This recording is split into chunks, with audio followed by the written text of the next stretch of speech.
Okay. All right. And so, all right, let's start then. Yeah. So today we're going to go through what is market research, why is market research important, and also how to do market research. I'm going to dive into more details like primary market research and secondary market research and how are they useful. Okay, so first let's start with, all right, what is market research? Yeah, we're going to ask you guys. Just comment in the chat and then Peter will choose from you any answer, any ideas? Alan? Market research is where you, as the name suggests, you kind of dive deeper into like a specific market or segment, trying to understand what the actual um, products and services that exist in the market and sort of what companies offer them. Mm-hmm. Yep, that's a good example. Okay, Alan said, identifying what the audience of your product is. Yep, identifying your target market. Mm-hmm. Any other ideas? Okay, yeah, those are a really great example. So we will dive into that like very soon. The simple answer is basically just learning about your customer, right? Like figuring out what's the need, what's your target market, and then you will also learn more about your competitors, top competitors through market research. So market research in their entire startup development process, it starts from, you observe the problems, you brainstorm ideas, solutions, and then you do market research on your customer, right? Really understanding the needs, and before you actually move on to product development and actually, spending all that time doing research, right, and development. So this market research will save you a lot of time and money if you do it right and actually gather useful information. And remember last time, Peter talked about problem ideation, right? And then also ideation for solution. This time we're focused on three main points. First is identifying the problem, right? Not identifying the problem, but validating the problem, finding out what's your unique value proposition, what kind of value do you bring to the customers, the users, and third, who is actually your user, who's your actually target users. Right? And so let me ask you guys, so why is market research so important? Like, why don't we just start prototyping right away? Mm-hmm. Like, why do startups always talk about, all right, talking to users, talking to customers? Why is it so important? Anyone have any ideas?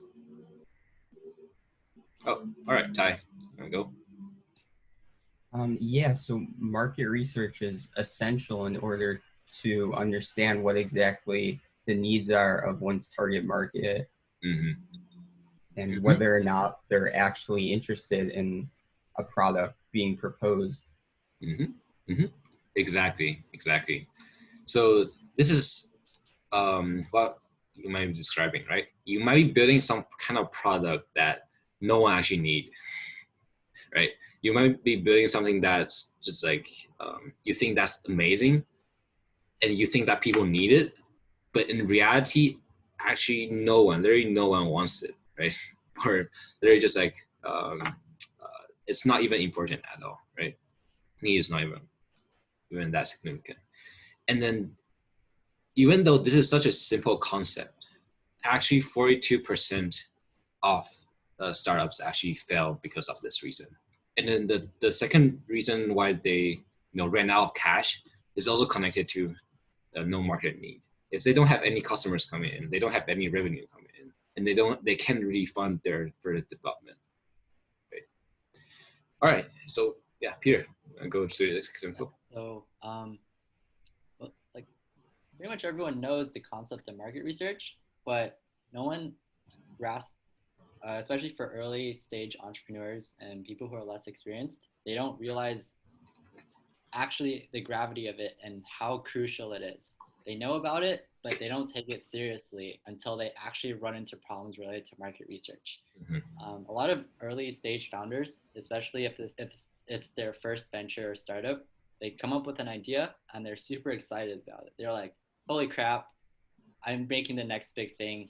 Everyone's going to love this. How could this possibly not work, right? And that doesn't last very long. And they end up just rushing right in, like being too hasty and running into all sorts of problems. So a very famous example is Juicero. Juicero is a startup that failed miserably in Silicon Valley a few years ago. Their founder and built a team, invested several $1,000,000 and a couple years into building a juice machine with Wi-Fi capabilities and smartphone compatibility and nutrition details. And yeah, and they spent millions of dollars, years of R&D, and all the machine does is squeeze juice out of packets, and customers quickly realized they can squeeze the juice packets with their own hands, and they didn't need to spend $700 on their machine. And yeah, if only they did market research, right? If only they talked and worked directly with customers throughout their prototype iteration process, they could have avoided becoming the laughingstock of Silicon Valley. Um, a less dumb example is a couple years ago. Okay, that's pretentious. Another example is a couple years ago when I tried to launch my startup. We tried to make emergency wristbands for senior citizens, basically who are not smartphone savvy. So in emergencies, they press a button and they call for help. But we realized after we built like our first two prototypes that old people don't want to wear a wristband because it looks bad and it's like a stigma, right? People will be like, "Oh, you're old. You don't know how to know how to use a smartphone to call for help," right? But we could have avoided that problem if we did more market research. Mm-hmm. Exactly. All right. So now you guys know why market research is so important. Let's kind of like quickly go through what can market research actually answer, because they're also saying something that they can answer. They can answer as well. So market research can answer stuff like, all right, does the problem actually exist? How actually painful is that problem, right? And then who's actually suffering from it? Who's your target customer? Who's suffering most from it?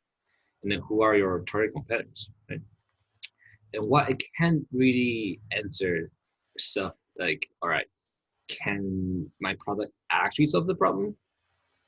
This is you won't be able to know until you actually build your product and actually test it out, right? Your minimum viable product. And then also stuff like, all right, would customers actually pay for my product? Because sometimes even though there's a need, the need might not be so significant that customers actually won't pay for it, right? And then yeah, we don't know if you'll become a billionaire. But, you also can answer from market research. So kind of, all right. So yeah, how do you actually do market research? Since we know how important it is, what it is already, right? There are two types of market research. First is primary market research, and secondary market research. Basically, the difference between these two are data collected by you and data collected by other people like other agencies, government, and other analytics, right? And the most important thing here is the primary market research, because primary market research is actually the way you can get quantitative information from potential customers. So what is it exactly? It includes stuff like interviews, direct observations, and stuff like surveys.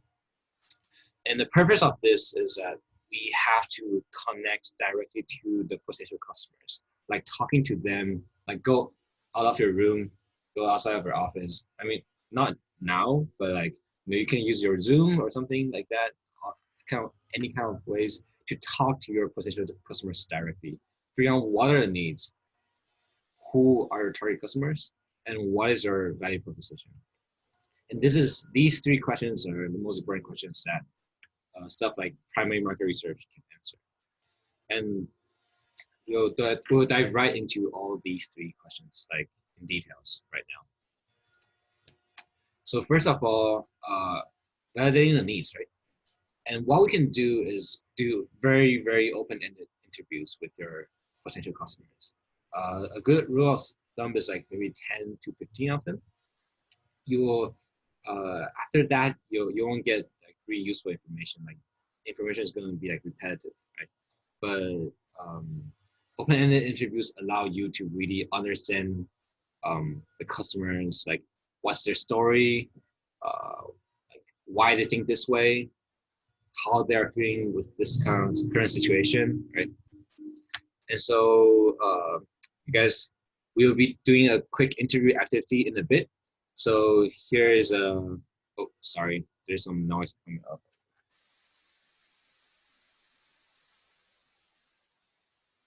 Sorry for that. But we're gonna do a interview activity in a bit.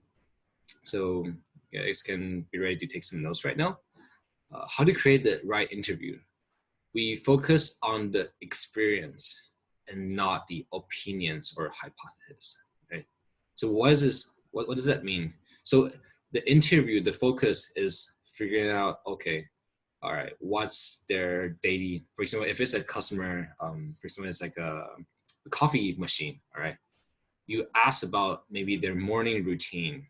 You ask about how they feel, what they do in the morning, instead of asking stuff like, all right, what's your opinion on coffee machines, or giving a hypothesis like, all right, do you think this coffee machine is useful or not, right? So good questions include stuff like, all right, what is the hardest thing that is affecting you right now with the stuff that you're trying to solve, the stuff that you're trying to do, like figure out what's the challenge. And then the second problem relates to like, all right, tell me more about the actual situation, like actual example. Last time you encountered this problem, why was this hard, right? And then they'll tell you more about the entire process and the entire story, right? And then you can also ask a follow-up question like, all right, so if these are the problems, how are you currently solving this problem, right? And then you can find out, all right, what other solutions they currently have, and maybe are they satisfied with those solutions, right? And so the opposite of this is the bad boy, the sad boy interview. So these interviews are really leading, you know, you or yes or no questions, or asking directly about your solution. So asking stuff like, all right, do you think my product would actually be beneficial to you? This is like asking your solution right away, right? And remember, people are really bad at hypothesis, right? Kind of like a fake situation. They're really hard to put. It's really hard to put yourself in that kind of situation. So asking these questions, you'll be just getting like the wrong info, right? And then stuff like, all right, would this be something helpful for you currently? Something like this is like really, really leading, right? Or a yes or no question. They'd be like, oh yeah, it does, or no, it doesn't. Stuff like that. It is not even helpful at all. Okay, yeah, and we'll do the interview activities in a bit. But before that, we will go into the second point, which is our primary market research. Second focus is finding your target market. And Peter will go through this real quickly. Yeah, and really quick about the last point about conducting bad interviews is it's a very easy pitfall to fall into, because when we talk to people about our product or do market research, we subconsciously want people to answer in the way that we want them to, right? Because it hurts when they say, oh, your product is shit and we don't need your product, right? So we subconsciously create questions that we want to hear and to get answers we want to hear. Mm-hmm. And a pretty good example of this is there was a biomedical engineering professor at UIUC. She works for a group that builds medical devices for Sierra Leone, which is in Africa. And the questions they asked in their primary market research interviews is they straight up went, this is the product we built. Do you want it? And of course they were like, holy crap, this is amazing. Because right? It's a piece of technology in a developing country. They're like, yes, we want it. This is amazing. And they were so excited. They flew there. They give them their technology. And then as soon as they left, they scrapped it for materials and sold it for money, right? So it's just a very common pitfall that a lot of people make. Mhm. So yeah, so going into the next topic is finding your target market through primary market research. So first, basically your target market is the people who need your product the most niche community out there and demographic that need your product the most. Looking at the big picture is TAM, total available market. This is basically the total amount of people who can potentially become your customers a very long time from now if you monopolize and take over the whole world like Google or Facebook. And next is served available market. This is people you can potentially reach with your current idea. And next is your target market. To put this as an example, let's say you're Psionic, which is a startup and research product that builds robot hands for prosthetic patients. Their total available market would be all of the prosthetic clinics in the world. Their served available market that they have access to because of like legalities and stuff is prosthetic clinics in the United States. And their target market would be something like the prosthetic clinics in Illinois because they already have partnerships with them. And yeah, stuff like that.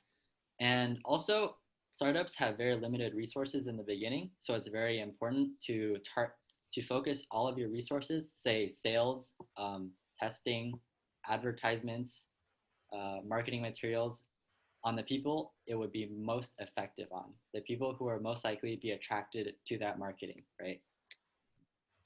So yeah. So an example is Lyft. Like right now, their currently addressed market is pretty much everyone, right? I didn't make these pictures, but I think what Johnny is trying to say is we have um, uh, middle school boys, photographers, chefs, and old grannies with moms. Basically, everyone in the world is like uses Lyft. Okay, not everyone, but a lot of people. But yeah, Lyft's actual initial target market was college students. They started with college students, got like yeah, and got them to use it first.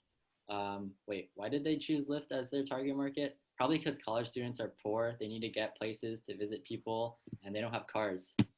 So they saw them as like their biggest need group, right? And it's very likely that I don't know this for sure, but let's say in a theoretical scenario that Lyft was created by college students. Right? College students have the easiest access to college students. That could be another reason why you choose college students as your target market in the beginning. So yeah, so again, find your target market, who is suffering the most from the problem, make it as niche as possible based on age, profession, interest, location, and yeah, and validate your target market by conducting primary market research on them, by talking to them and validating the need for your solution. Okay, yeah. And the third point that you can get off these primary market research interviews is that you can really identify what's the value proposition of your product. And what is the value proposition? It's really simple. It's basically just the value that your product actually gives to your customer. And the best way to do to explain this is, just show some examples here. For Uber, they show their value proposition on their landing page. One tap, you get it right. The driver knows exactly where you are, and it's completely cashless, right? So first of all, they focus on like all these 3 points compared to a regular like taxi service. This is really like a lot easier and then a lot faster, right? One tap, a single tap, you get your car right away. You don't even have to go to somewhere to wait for a taxi, right? And then you didn't even have to take your wallet out to pay for the ride. Yeah. And the other example is Unbounce. So Unbounce, they also show their value proposition right on their landing page as well.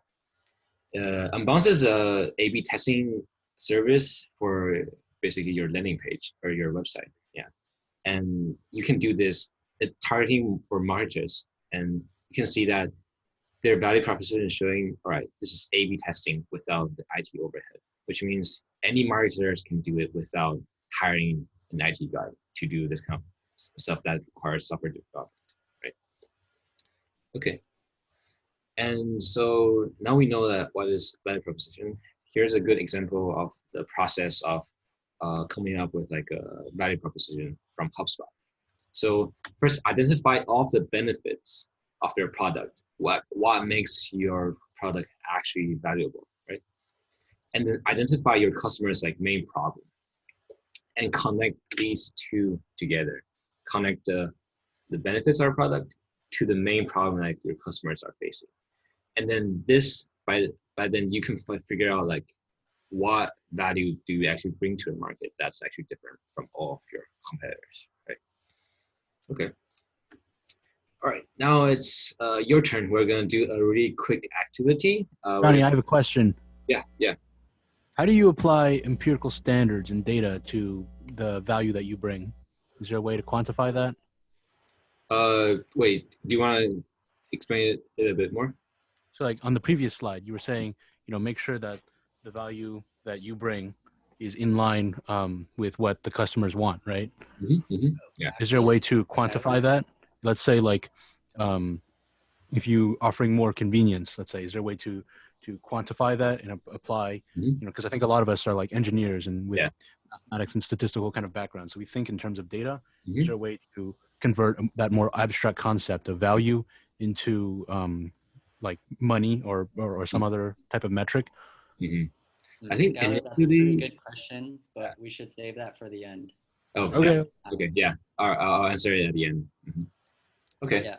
So now we'll break into 4 different teams. Pierre is going to tell each team secretly a startup idea, and you guys are going to discuss like 5 minutes to like figure out how to validate the need, right? Whether this idea is great or not. And then think about what questions are you going to ask. Think about the notes that you took about good questions, bad questions, and also figuring out the need, right? And then we're going to match the 2 teams randomly. So each team will have to take turn to do a 5-minute interview with the other team, right? And then afterwards, their team is going to come together again and discuss for 3 minutes. Like, what did you learn from the interview? And can the other team actually guess what the product you're building? Because if they can actually guess it, then that means like you probably gave too much leading questions or showing your product already, right? Okay, Pierre, is it ready? Give me a sign. Yep. Himself.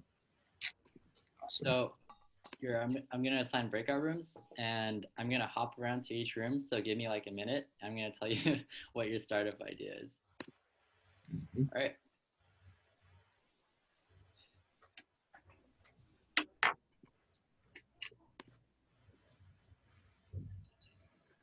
Why does it say scout unique concept?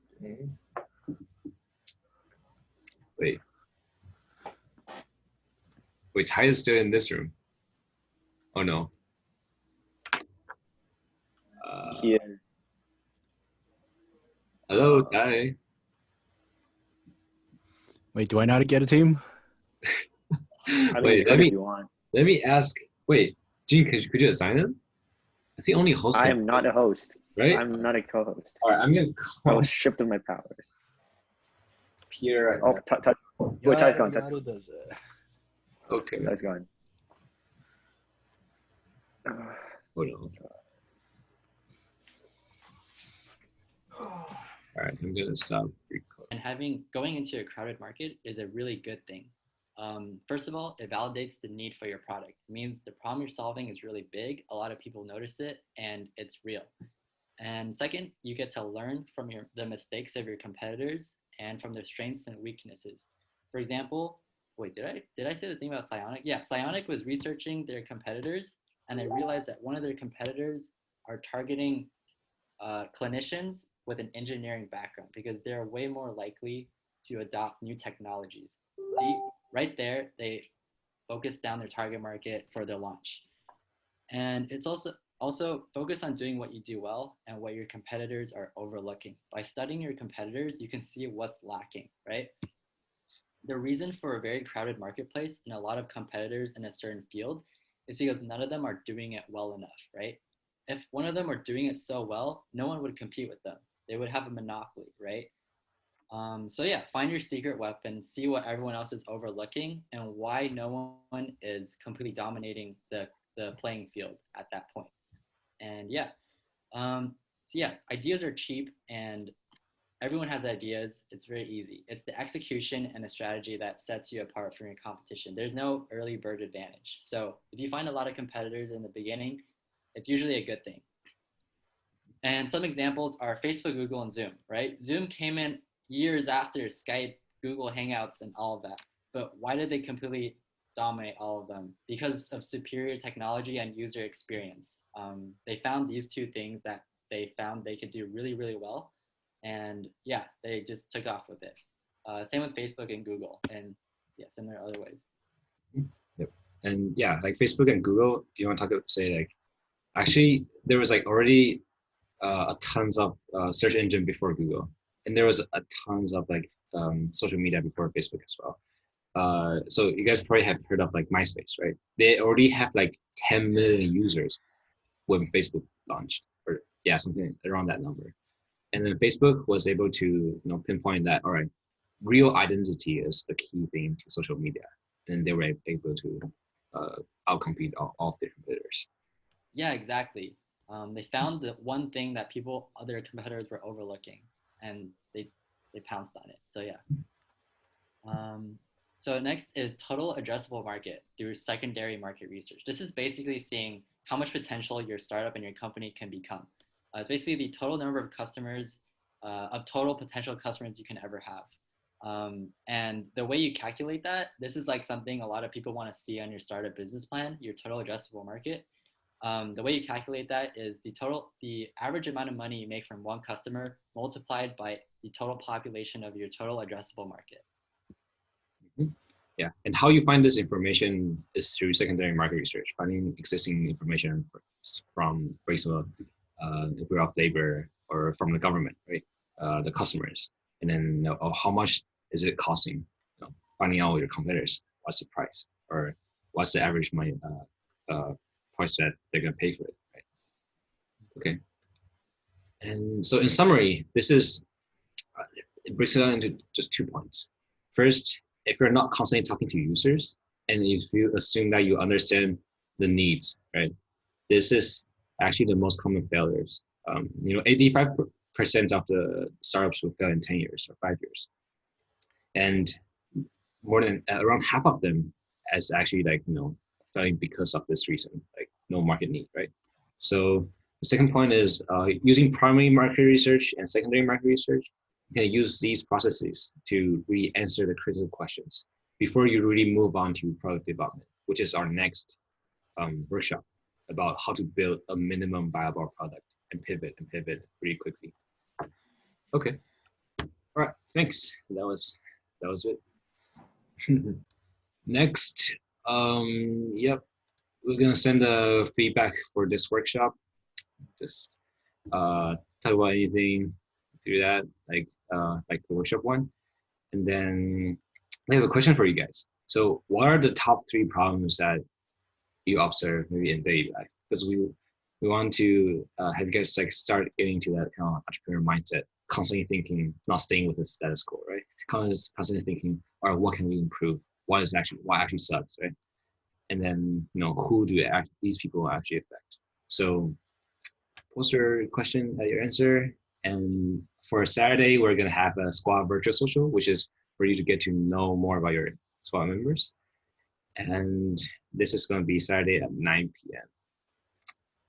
Okay, that's it. All right, thank you all for coming. If you have any questions, you can just stay afterwards. All right, see ya. Thanks, guys. Thank you. Oh, I actually have a quick question. So I have an exam on the Tuesday of next week. Mm-hmm. So I won't be able to make it to that workshop, to like the 3rd workshop. So what should I do instead? We can group you with there's like 1 or 2 people who also cannot make it to the Tuesday workshop as well. we can group you with that. Could you send maybe me or Pierre a message, and then we can just like maybe connect with you with that group D, the squad D. Okay. Yeah, that's fine. Thank you. Okay, awesome. No problem. All right.